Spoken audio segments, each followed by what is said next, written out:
What if the reason nothing seems to be changing in your life is not because God is absent, but because He is orchestrating things in a way you do not yet recognize? We often think that if we can't see the movement, then the movement isn't happening. But the truth is that the Creator of the universe is rarely loud when He is doing His deepest work. Hello and welcome back to the community. I want to start by thanking you for your continuous support. Your presence here allows us to share the gospel further than we ever could alone. I'm truly grateful you've joined us today. Our main scripture for today's video is about Exodus chapter 3 and chapter 4. Maybe you have been praying for a breakthrough for years, only to be met with total silence. In those quiet moments, it is so easy for doubt to creep in and whisper that God has forgotten your name. But your presence here is no accident. God wants to remind you that His power is not limited by your feelings, even when you are struggling to believe, even when you feel completely unqualified, and even when it seems like the world is moving on without you. God is still active. He is providing when you can't see the harvest. He is protecting when you don't see the enemy. He is preparing a path while you are still standing still. When we look at the life of Moses in Exodus chapter 3 and chapter 4, we see a man who was far from a hero. When we meet him at the burning bush, he is a shepherd hiding in the desert, carrying the weight of a heavy past. He had tried to do things his own way years before, and it ended in disaster. He was a man full of what-ifs.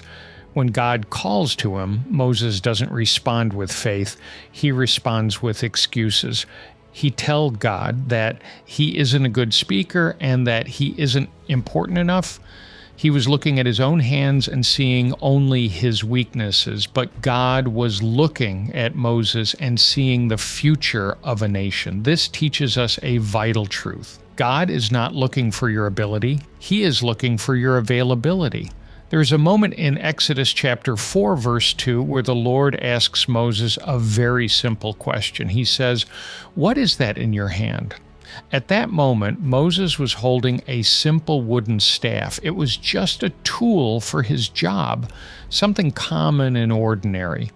But God took that ordinary staff and turned it into a tool for miracles. We often tell God that we will serve Him once we get more money, more education, or more confidence.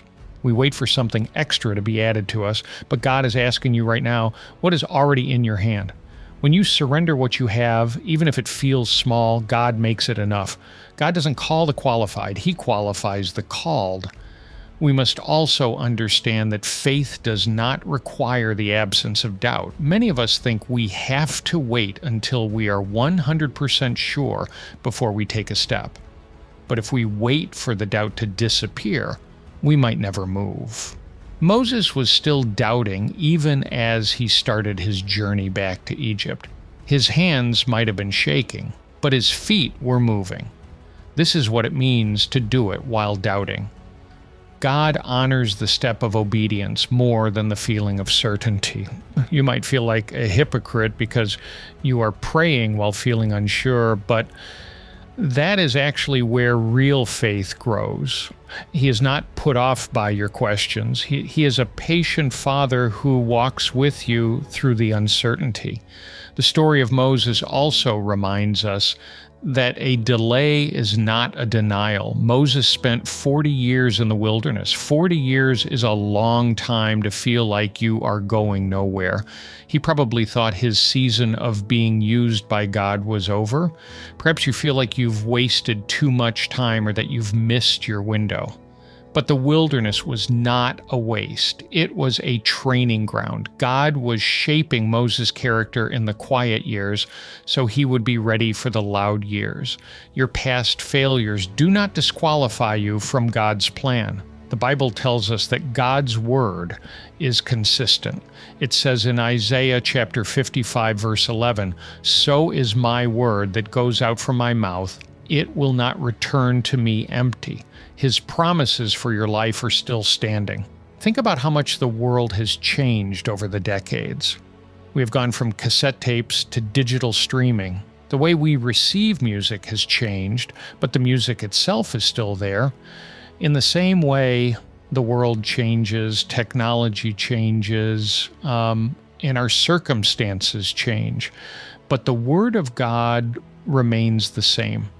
It is the solid ground we can stand on when everything else is shifting.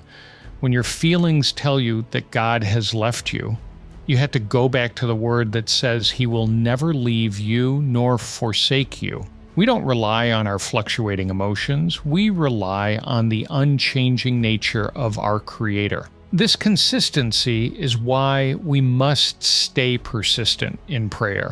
You might be praying for a family member or a job and seeing absolutely no results. It can be exhausting to keep knocking on a door that seems locked. But remember that the same faith you use in your private struggles, those prayers you pray when you are alone and crying out to God, is the faith that produces public breakthroughs. God is moving in the invisible parts of your life to prepare for what will eventually be visible. He is aligning hearts and opening doors you haven't even walked up to yet. Persistence isn't about changing God's mind, it's about staying in His presence until your heart is aligned with His. So how do we apply this to our lives right now? It starts with looking at your current situation through the lens of grace. In 2 Corinthians chapter 12, verse 9, it says, "My grace is sufficient for you, for my power is made perfect in weakness."